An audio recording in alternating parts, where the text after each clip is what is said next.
1 Coríntios 3, 1 a 5, diz assim. Aí eu quero que vocês fiquem com a Bíblia aberta, que foi o tema que vocês pediram, e sempre eu gosto de trabalhar aquilo que a igreja pede. Eu, porém, irmãos, não vos pude falar como a espirituais. Vocês vão marcar a palavrazinha aí, ó. Espirituais. Marquem isso, que é muito importante. E sim como carnais. Marque também a palavra carnal. Como a criancinhas em Cristo. Aí você vai marcar a palavra criancinha. Leite vos dei a beber e não vos dei alimento sólido, porque ainda não podíeis suportá-lo, nem ainda agora podeis, porque ainda sois carnais. Você pode marcar de novo a palavra carnal aí. E andais segundo o homem. E andais segundo o homem. Quando, pois, alguém diz, eu sou de Paulo, e outro, eu de Apolo, não é evidente que andais segundo os homens? Quem é Apolo? Quem é Paulo? Servos por meio de quem crestes, e isto conforme o Senhor concedeu a cada um. Amém. Meus irmãos, a temática que nos foi repassado, baseado nesses versículos 1 a 5, é o que nos impede de crescer. Não é isso, irmão? O que nos impede de crescer? Sempre os irmãos só me entregam tema assim. Aí não entrega muito, pega o poder, a glória. Aí eu tenho que falar o que os irmãos colocam, né? Vocês sabem que a igreja, ela teve uma ideia de que nós teríamos que apenas orar e o Espírito ia revelar, ninguém precisava ler Bíblia, ninguém precisava fazer algum curso, e esse acesso, ele era difícil, mas nunca foi do propósito de Deus que nós vivêssemos atrasados. Ele nunca quis que o crente, e não quer, que o crente seja um bestinha, que o crente seja um atrasadinho, que a irmã seja uma atrasadinha. Não, ele quer que nós tenhamos desenvolvimento na vida espiritual. Se não quisesse, ele não teria nos dado a palavra. Se não quisesse, ele não teria nos dado uma liderança, como está em Efésios 4, 11 e 12. Deus colocou tudo ao nosso dispor para crescermos, mas nós não atentamos lá atrás para isso. Por isso que Pedro agora diz assim, crescei na graça e no conhecimento. Interessante eu frisar aqui, que esse conhecimento, esse crescimento, que é o aumento, a ideia lá do texto original, crescimento é aumento, ele quer que aumentemos. Vocês se lembram que Moisés tinha muita intimidade com Deus, mas Moisés não queria ficar só naquilo, ele queria ver mais de Deus. É por isso que ele disse assim, me mostra a tua glória. Crente não pode ficar só na beira da praia, crente não pode ficar só banhando em piscina. Crente tem um momento que ele precisa se lançar nas profundezas do mar. E para se lançar nas profundezas do mar, você tem que ter preparo. Se não tiver preparo, você não vai. Então, é muito importante a igreja analisar esses pormenores. E aí Pedro diz, crescei na graça e no conhecimento.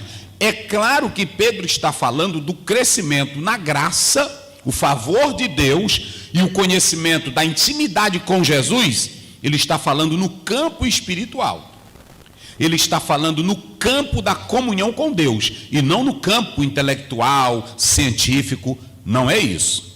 Ele está falando da nossa intimidade, no nosso desenvolvimento espiritual com Deus. Só para vocês terem uma ideia, quem pode ler aí rapidinho, 1 Pedro 3, verso 15. Antes, santificai em vossos corações a Cristo como Senhor. Ou seja, primeiramente, separe a sua vida para Jesus ser o Senhor da tua vida. E depois? E estais sempre preparados para responder com mansidão e temor a todo aquele que vos pedir a razão da esperança que é em vós.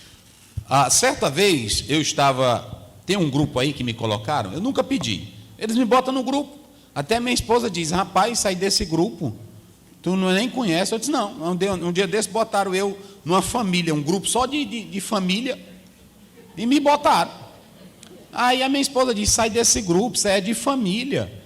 Eu disse, não, mas eu não pedi para entrar. Eu não sei como eles entraram aqui. Aí o pessoal manda mensagem para as famílias, aí um lá descobriu, o pastor Zé está aqui no grupo também. Eu disse, pois é, eu não vou sair não, que vocês me botaram, eu não entrei. Então deixa aí. Aí eu vi num grupo dizendo assim, hoje os crentes são despreparados para responder céticos, para responder ateus. Nós somos, ouçam bem jovens, por isso que eu disse que a temática é importante. Nós, cristãos, jovens que fazem universidade, jovens que estudam os modernos da França, jovens cristãos, não têm capacidade, habilidade para responder os ateus. Um ateu colocou agora recentemente aí, em uma postagem, dizendo, os cristãos praticamente têm medo de nós e não respondem ao nosso ceticismo. Por que isso? Por que a maioria dos jovens nossos, quando vão fazer bem aqui o Selma, ou vão fazer um curso de filosofia, por que logo que começa a fazer isso, voltam para a igreja com a mente perturbada e contaminada? Por quê? Por que eles passam a admirar mais essas pessoas do que o próprio Cristo da palavra? Será que você estaria preparado para responder isso? Por exemplo, os céticos agora, eles estão se valendo muito da pandemia para falar aonde está o nosso Deus. Por que ele não escuta o nosso grito? Por que ele não escuta o nosso clamor?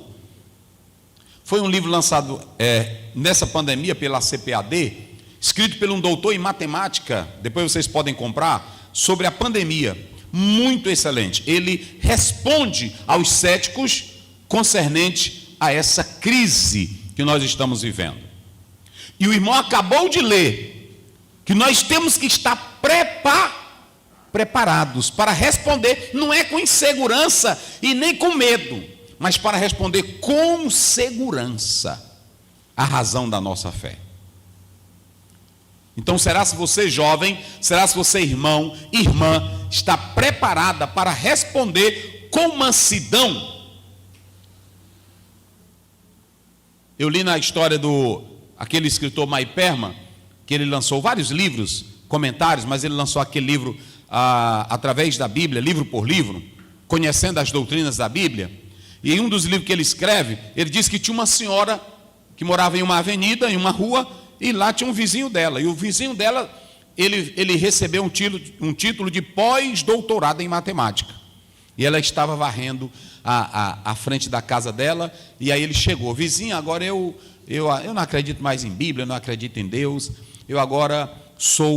eu recebi o pós-doutorado em matemática. Aí ela diz, parabéns para você. Então agora você sabe contar tudo, né? Ele disse, não, comigo agora eu domino tudo, eu tenho reconhecimento. E ela disse, mas você sabe de onde você veio, o que você faz, para onde você vai, qual é o destino da sua vida? Ele disse, não, eu só sei que eu não creio em Deus. Ela disse, você não sabe nem aonde vai morar ainda? Você não sabe nem o seu destino e você acha que sabe tudo? Então ela confrontou muita coisa com ele, uma velhinha, que ele não teve argumento com ela. O maior problema nosso é que nós não estamos nos munindo da munição espiritual para responder com segurança a nossa fé. Então é isso que nós vamos trabalhar aqui. Aí Pedro diz assim, vocês precisam crescer na graça e no conhecimento. Então o alvo do ensino espiritual é que nós possamos crescer e que cheguemos à maturidade. Esse conhecimento, esse crescimento é maturidade. Mas o alvo do ensino da Bíblia para o crente é levar ele a ser a semelhança de Jesus. Prestem bem atenção. Qual é o alvo do ensino da Bíblia? Qual é o alvo do crescimento espiritual? Por que eu estou lendo a Bíblia? Por que eu estou me congregando? Por que eu estou orando? Qual é o objetivo de tudo isso? Romanos capítulo 8, vamos ler aí. Romanos 8, 29. Só para vocês terem uma ideia do alvo, do propósito de crescer. Vamos lá.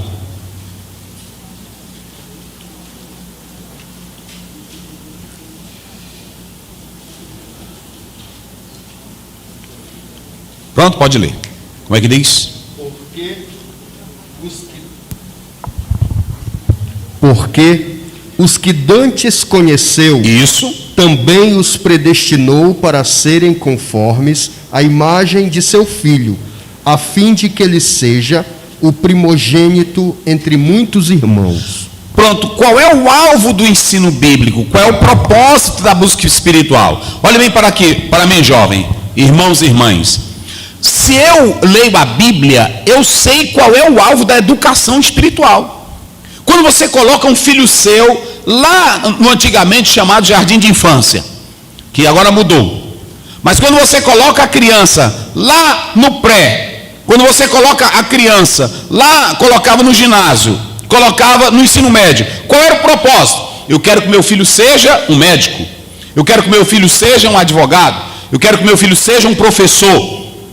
Ou seja, já havia um alvo. E qual é o alvo do ensino espiritual? Por que você lê Bíblia? Por que você ora? Por que você se congrega? Por que você cumpre a mordomia cristã da igreja? Porque você tem um alvo. O seu alvo não é ser super crente. O seu alvo não é ser super perfeito. O seu alvo é ser como Jesus é. Esse é o propósito da educação espiritual. Eu tenho que entender que há um propósito de Deus. Eu não posso viver a minha fé, a minha vida cristã, querendo imitar pregadores, imitar crentes, imitar denominações, imitar fulano. Eu tenho que viver a minha vida querendo ser como Jesus é. O meu propósito de crescimento é esse. E aí quando você pega 1 João 3, verso 2 e 3, ele diz, assim como ele é, nós o veremos e seremos semelhantes a ele. Então o alvo da educação cristã é isso. Mas pastor Zéu, se a gente tem Bíblia, pastor Félix, tem Espírito Santo, tem a igreja, tem líderes para nos ensinar, por que há um estorvo? Por que a igreja é tolhida? Por que a igreja é embaraçada de crescer?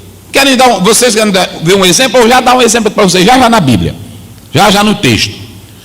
Por que a igreja ela não cresce tanto em qualidade na vida cristã? Por que a igreja ela é impedida de crescer? Eu coloco aqui, a falta desse crescimento ou impedimento é porque nós não desejamos, primeiro, assimilar valores, nós não desejamos atentar para as boas atitudes, para os bons exemplos. O que nos impede de crescer é a falta de um bom relacionamento. O que nos impede de crescer é o desejo de ser como Jesus é. Então nós vamos trabalhar o texto que foi o que vocês escolheram e depois eu vou apontar isso aqui sobre essa questão, aquilo que nos impede a crescer. Vocês podem observar como é que diz a primeira parte do versículo do capítulo 3 de 1 Coríntios. Vamos lá. Aí pega a Bíblia para você saber que não é coisa da minha cabeça. Se você se zangar, você vai se zangar com a Bíblia. Mas não é coisa minha. Vamos lá, como é que diz?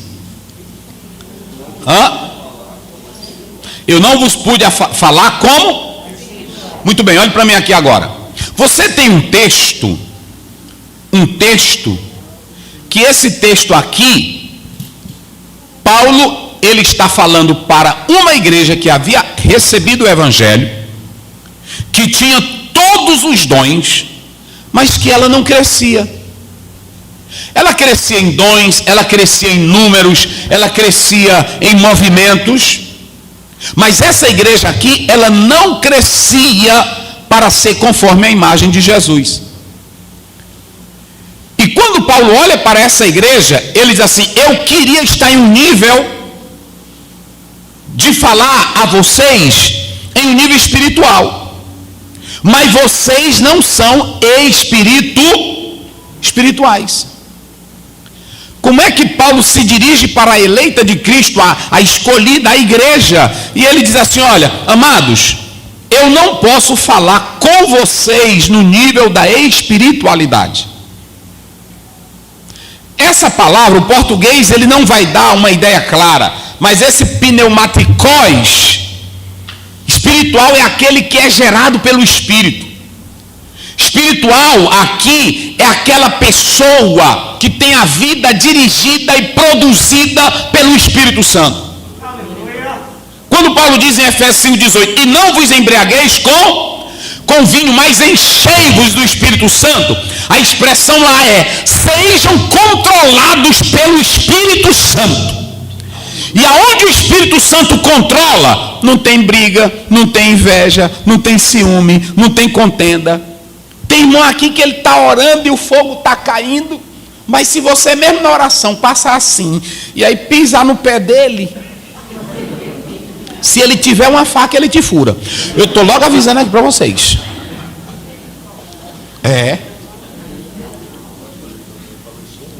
Vocês entenderam como é a questão? Quando Paulo diz assim, olha bem, igreja, eu não pude falar para vocês, pastor Félix, eu não pude falar como é espiritual. Paulo estava no nível espiritual, mas quando você é espiritual, você quer ver o que é crente espiritual? Vamos ver bem, Gálatas. Eu quero que o irmão leia para você saber que não é da minha cabeça. Eu sei de qual, mas eu quero que ele leia. Gálatas 6, primeiro. Olha o que é um espiritual. Vamos lá. Depois 1 Coríntios 2,15. Vamos mexer aqui. Vamos mexer. Vai lá. Irmãos, se um homem chegar a ser surpreendido em algum delito, o homem for surpreendido, vier a pecar, vier a cometer alguma coisa, vai lá. Vós que sois espirituais, olha, diga comigo, pneumaticós. Diga comigo, pneumaticós. Aqui é a palavra do pneuma, é um adjetivo. Aqui é a palavra pneuma. Pneuma, irmão, é aquilo que a gente estuda na teologia chamado pneumatologia.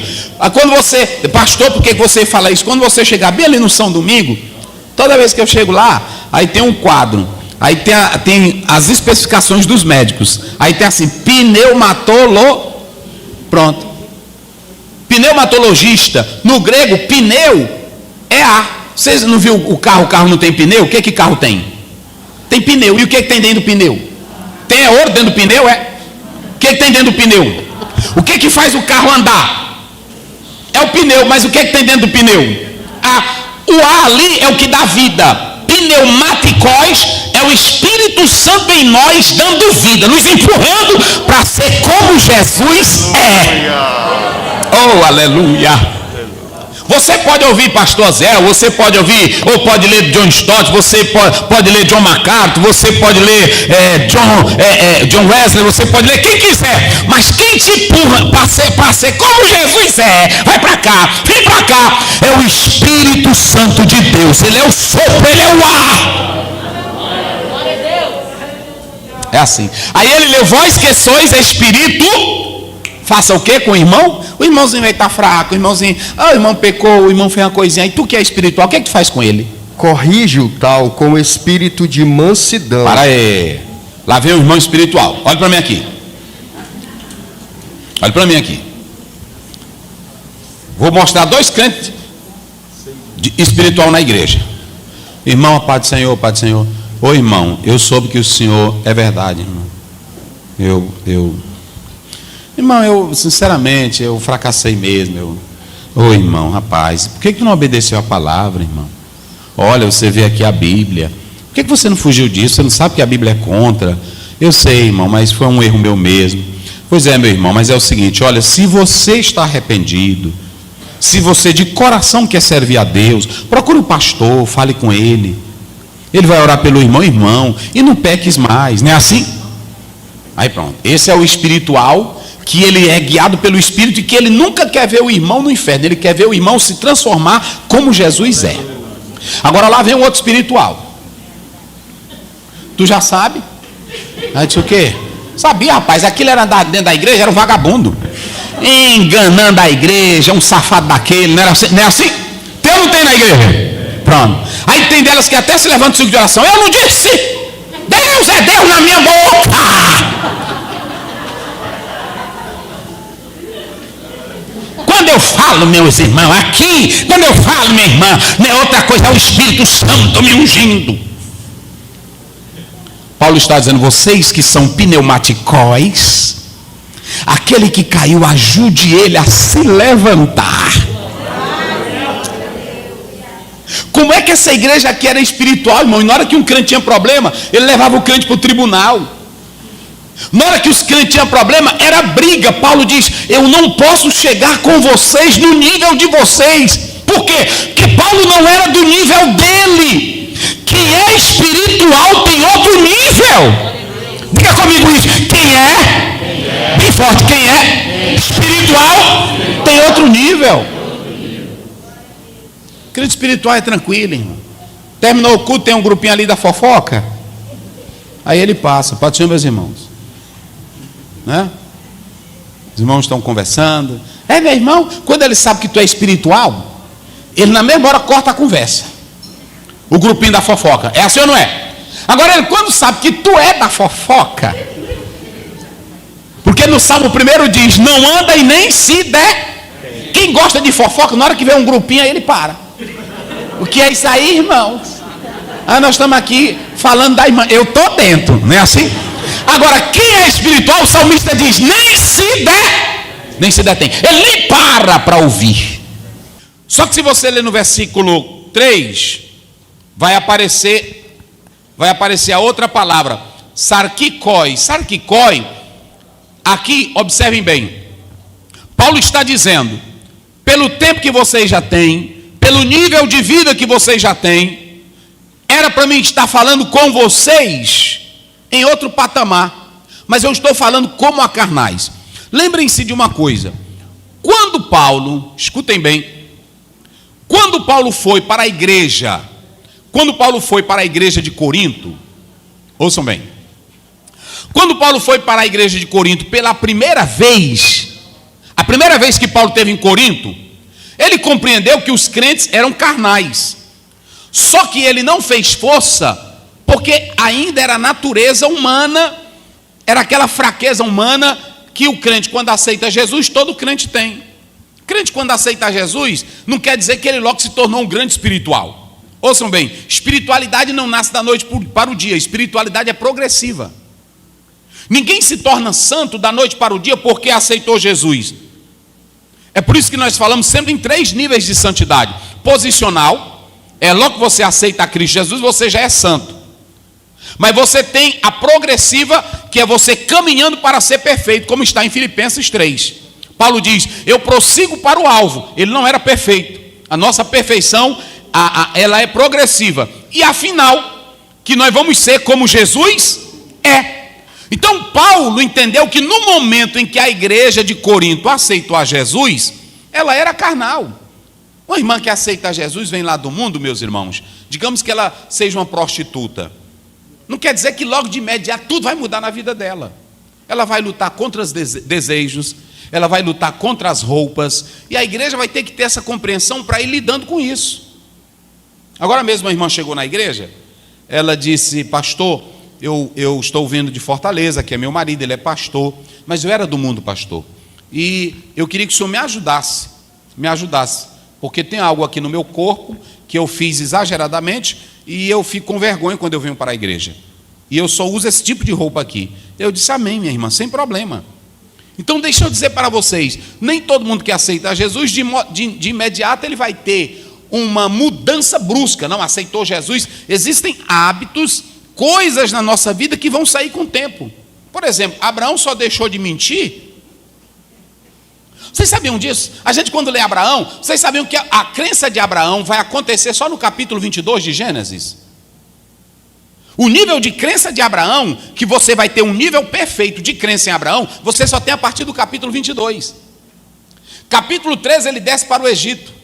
Capítulo 14 ele está brigando.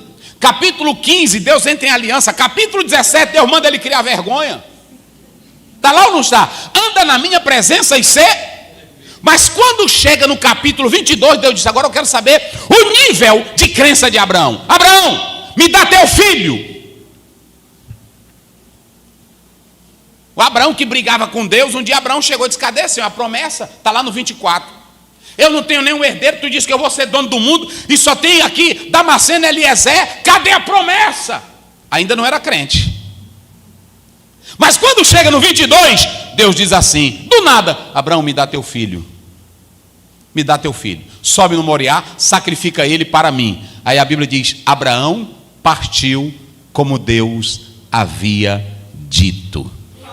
Quando você pega Romanos 4, aí a Bíblia diz: ele creu que até dos mortos Deus poderia ressuscitar o seu filho. Agora já estava um velho abalizado, Já tinha. Irmão, crença é caminho, crença é estrada. Crença é experiência. Não é da noite para o dia, não. Você pode observar que todo irmãozinho que aparece na igreja, tá cheio de Deus, não é assim? Vem, Satanás, vem para cima de mim. Na mesma hora ele cai. Não é assim, não. Diga comigo, crença é estrada, é experiência, é caminhada. Não é da noite para o dia, não. Abraão, o nível de crença de Abraão só vai aparecer no 22. É por isso que não se apresse. Olha, tem muito irmão na igreja que se desvia, que na hora que aceitar Jesus, a gente quer empanturrar ele de atividade da igreja. Venha para amanhã, a oração da manhã, 5 da manhã, aí 9 horas a oração, 3 horas tem aqui a campanha, 5 horas você tem que estar aqui, à noite o culto, aí o irmão fica, né? Ele fica doido na igreja. Fica doido. Lá em Coroatá tem um que ficou doido. Não é, aqui eu não estou usando de modo simbólico, foi doido. Doido mesmo, doido. Aí pronto, chegava de manhã, ele estava na oração. Terminou, irmão, tu não vai tomar café não? Não, estou em jejum, pastor. Aí pronto, tá doido. Agora mesmo eu vi ele lá, eu mas a minha esposa. Eu disse, se ele ficou bom. Aí, Pai do Senhor. Assim, desse jeito. Exagerado. Irmão, tudo tem limite. Sim ou não? Pronto, tudo tem limite. Às vezes ele casa novinho, aí a esposa está ali, aí ele fica. Minha filha, é oração. Oração, até a esposa não tem um hábito de orar ainda, é novinha na fé, quando dá fé, ele 4 horas, bora mulher, bora, cai da cama, você não pode ser uma mulher fraca. Mas meu bem, eu tenho que dormir. Oração, irmão, experiência, comunhão. Não é assim não, da noite para o dia. Aí ele fica louco, ele fica querendo ler Bíblia toda hora, ele fica subindo em monte, ele fica, aí quando dá fé, tudo de uma vez cai. Porque comunhão, espiritualidade, irmãos, é algo que é constante. Todo dia tu vai botando uma coisinha. É assim. Aprendi isso bem aqui, não é assim? Então não tem nada de pressa. Aí Paulo está dizendo aqui, vós que sois espirituais. Mas ele diz, eu não pude falar a vocês como a espirituais, mas como a carnais. Por que essa igreja era carnal? Preste bem atenção, que essa igreja que dizia ter o Espírito Santo, dizia ter os dons, ela não cresceu, ela se atrofiou, ela ficou problemática, ela não desenvolveu em nada. Por que nós temos tanta Bíblia, temos tanta oração, temos tanta comunhão, temos tanto fogo e tem briga no nosso meio direto?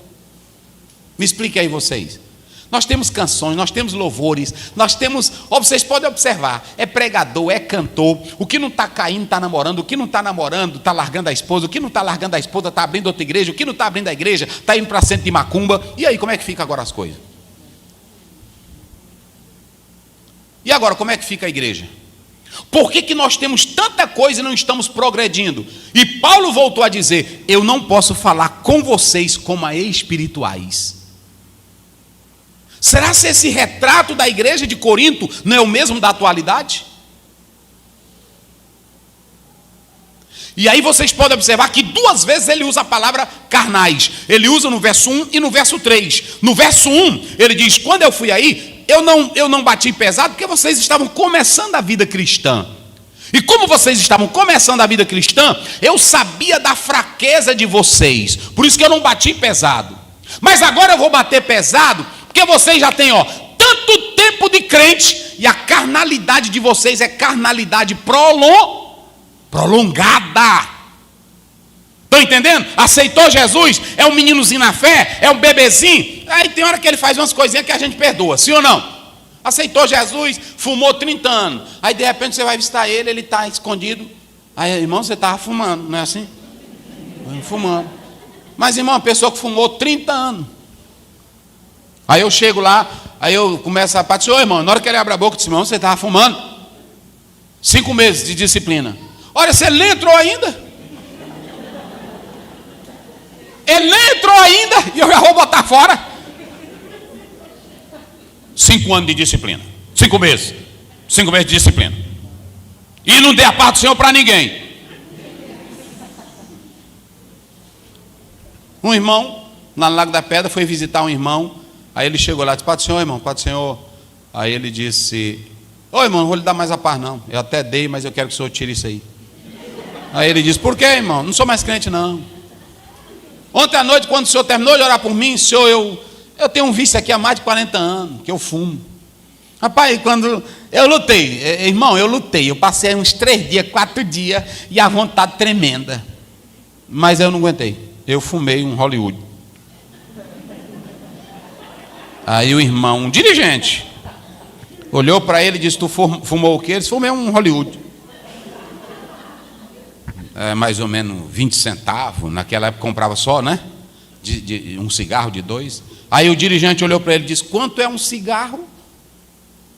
Aí ele disse: irmão, acho que hoje está uns 20 centavos, 30. Aí ele disse: tu sabe qual foi o preço que Jesus te deu? Ele disse: não. 1 Pedro 1,18, sabendo que não foi com prata, nem ouro, nem coisa corruptível, mas com o sangue de Jesus, foi que te lavou. Esse primeiro cigarrinho teu não tira nem a metade do sangue de Jesus na tua vida. Aí ele disse: quer dizer que eu estou crente? Eu disse: e lavado pelo sangue de Jesus. Aí pronto, aí o irmão se levantou, pois a paz do Senhor. Aí pronto, é assim, meus irmãos. Porque quem está começando, eu estou falando de quem está começando. Agora, se tu tem 50 anos de crente e ainda está com um cachimbo velho debaixo do colchão, aí não.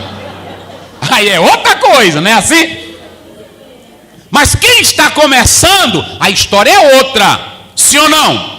Pronto, quem está começando, às vezes vem para a igreja com a roupa que não é adequada. Aí o pastor compreende, o irmão compreende. Agora tem crente: meu Deus do céu, o que essa Jezabel veio fazer aqui na igreja? Faça isso não, irmão. Aí você tem que se aproximar dela. Pode ser: minha irmã. Irmão, e aí, como é que está, irmã? Tudo bem? Tudo bem. A irmã aceitou Jesus agora? Aceitei Jesus. Aí tu vai saber. Então, ela não tem o nível de crença que você tem. Por isso que Paulo disse assim: eu não vos pude falar no primeiro momento, repreendendo vocês, porque vocês estavam nascendo. Agora, esses crentes aqui já tinham a natureza pecaminosa, carnal, já prolongada. Eram crentes, mas continuavam agora pecando. Por isso que Paulo diz assim: olha, vocês são o quê? Carnais. Carnais. Aí ele diz aí no versículo 3: essa carnalidade de vocês, como é que diz aí, irmão? Pode ler o verso 3, para vocês saberem que não é coisa da minha cabeça.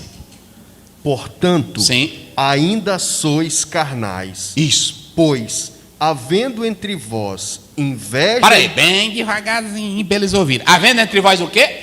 Inveja... Pronto, para aí. Tu é a coordenadora, né? A tua vice, né? A vice. Coordenadora, pregador, cantor, dirigente de serviço de oração. Eu pergunto: tem inveja no nosso meio? Pode ser sincero. Não adianta enganar. Irmão, a igreja está cheia de inveja. A irmã vem cantar, aí a que canta bem está ali sentada. Subtonou uma nota. Sim ou não? Tu é músico. Tu não é músico? Tem isso? Demais. Aí, quem sabe? Músico! Eu também tu. Vou logo dizer para você, nós tudinho. Eu sou músico, esse aqui. Aí na hora que vê um... ele tocou bem, mas faltou pegada. Ele não tem pegada. É assim ou não? Ei! Só inveja! Não é assim? Ah, não, o solo que ele fez... Ele arranhou.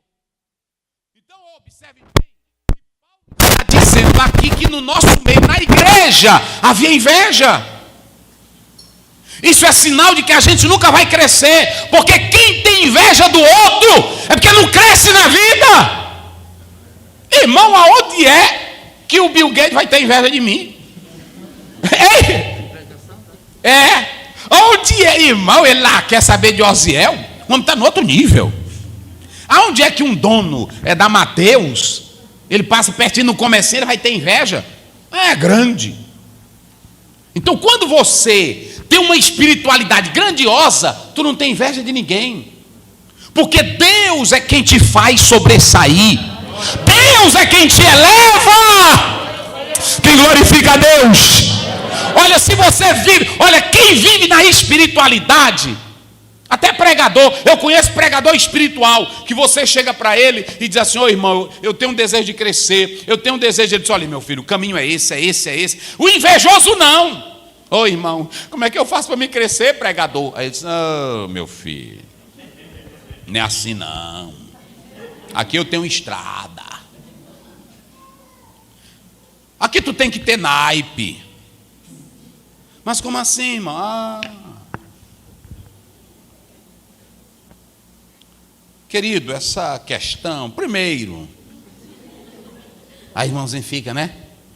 Primeiro, irmão, até uma irmã chegou para mim. Uma irmã chegou para mim, lá na Sailândia. Eu fui lá visitar ela. Ela disse: irmão, tu é pastor? Eu disse: sou, pela graça de Deus. Ela disse: mas tua presença é fraca, irmão. Eu disse: irmão, olha, tu nem parece pastor. Eu de camisetinha. Olha, tu é pretinho. Olha essa camisinha tua aí, irmão. Eu disse: irmã, mas Deus... Ela disse: eu te dar um conselho. Usa umas roupas bonitas. Usa... Até que eu gostei do conselho dela. Ela disse: irmão, tu quer um conselho? Eu disse: dê. Ela disse: ande só de gravata. Porque aí tu... Aí eu disse: é mesmo. Eu disse: Darian, agora eu vou andar só de gravata. Arruma a roupa, e ela arrumou, pronto. E aí não é que deu certo. Eu chegava no banco. Aí quando eu entrava, aí a mulher: gerente. Eu disse: gerente? Gerente? Aí eu disse: não, olha, siga aqui. Eu não dizia também que não era. Eu: siga aqui, vá ali, fale ali com aquele fulano de tal. Eu disse: obrigado, pronto. Eu só ando assim. Eu estava agora na UDI, eu estava ali. Aí quando eu cheguei na mulher: aonde é? Eu de terno. Ela: onde é a repartição tal, tal, tal? Eu já me consultei lá. Eu disse: suba aqui, dobre ali, fale lá com o setor fulano. Ela disse: obrigado. Ela disse: pronto. É desse jeito.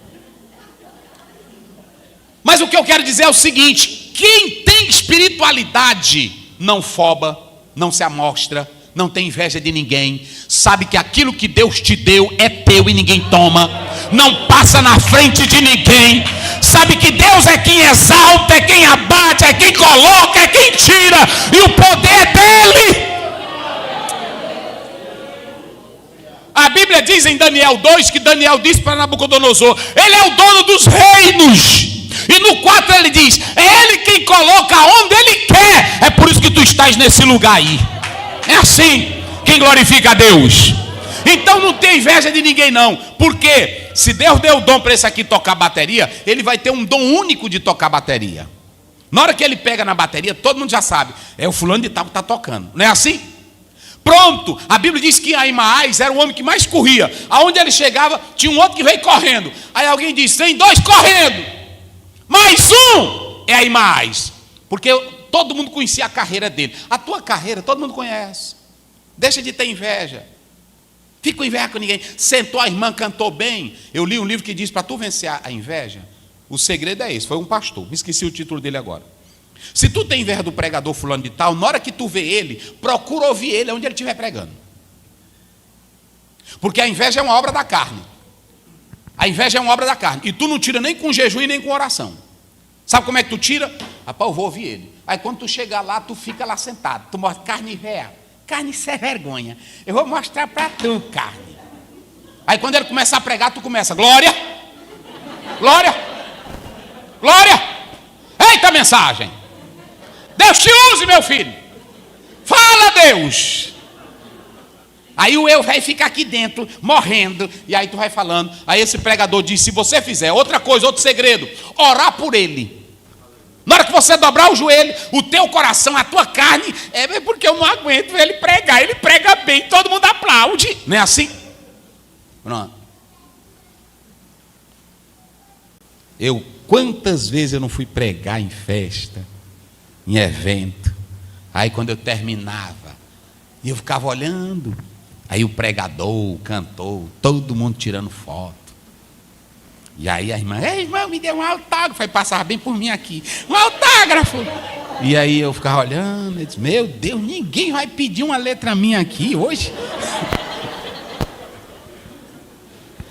Entenderam? Dia desse eu fui pregar num lugarzinho, no interior, bem pequeno aí. Aí eu fui, aí os irmãozinhos lá. Pronto.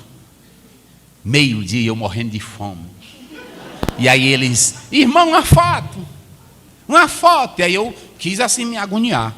Aí eu me lembrei disso. Eu disse, rapaz, teve um dia que ninguém queria tirar foto comigo, eu vou aproveitar aqui. Aí pronto, tira, minha irmã, tira. Só ri que a boca ficou doendo, de tanta foto que eu tirei. Né? Tu estava lá? Então pronto. Aí eu disse, não, tem que inventar. Tem irmão que quando Deus abençoa, pronto, ninguém vê ele mais, não. E esse pregador disse, se tu tem inveja dele, vá para lá. Aí na hora que tu dobrar o joelho, Senhor, abençoa o pastor Ziel, da graça. Senhor, abençoa o pastor, como é o nome do pregador aqui de São Luís, que já pregou lá no Camboriú, lá. Cadê ele? Entrou aí, né? Cadê ele? Como é o Rosiel, se abençoa o Rosiels. Pronto. Tem inveja de ninguém não, o que é teu é teu. Outra coisa, a voz que Deus te dá é única. A inteligência que Deus te dá é a tua. O caqueadinho que tu tem é o Espírito Santo que bota, que ninguém tem, não é assim? É desse jeito. Aí agora, se tu entrar com inveja, olha